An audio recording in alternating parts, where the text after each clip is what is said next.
Hi guys, আপনারা দেখেন কিভাবে ফিল্টার সাফা করতে হয় আর কত উঁচু রিস্ক নিয়ে আপনার বালু পাথরকে চেঞ্জ করতে হয়।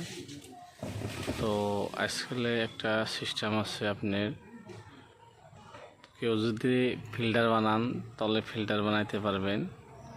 তাহলে ফিল্টার বানাইলে একটা সুবিধা আছে যে আপনি যে সঙ্গে মন চায় সাফা করাটা নিজে করতে পারবেন।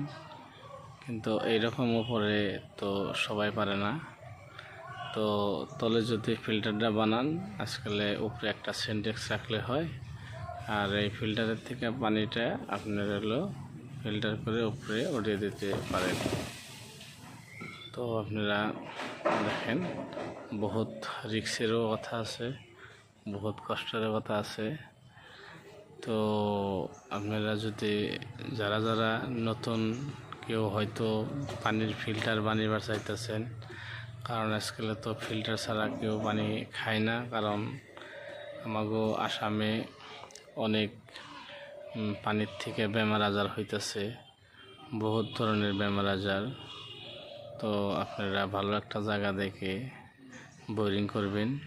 আর এরকম ফিল্টার দুইটা সেন্টেন্স বহা ফিল্টার বানাবেন না, কারণ ওটা সাফা করতে অনেক কষ্ট হয়। তো আপনারা কি করবেন, তলে একটা ফিল্টার বানাবেন আর উপরে একটা সেন্টেন্স থাকবো, তলে ফিল্টার করবেন, তলের থেকে মোটর দিয়ে পানিটা উপরে চলে যাব। আর সাফা টাফা করবা গেলেও আপনি তখন কোনো রিস্ক নাই, কোনো টেনশন নাই, নিজেরাই আপনার সাফা করতে পারবেন। তো আপনারা ভিডিওটা কীরকম পাইলেন আর একটা ভালো মেসেজ দিলাম। হয়তো বহুতে জানে না যে তলে ফিল্টার বানাই কেমনে, বা হয়তো পানিটা উঠাবো কেমনে, কিন্তু আজকালে অনেক পদ্ধতি আই পড়ছে, সব কিছু পারা যায়।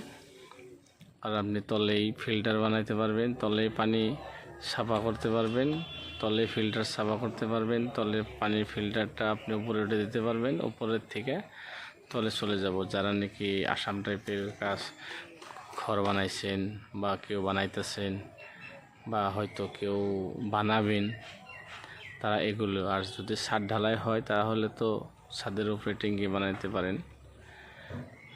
তো ভিডিওটা ভালো লাগলে বেশি বেশি শেয়ার করবেন, লাইক করবেন, কমেন্ট করবেন।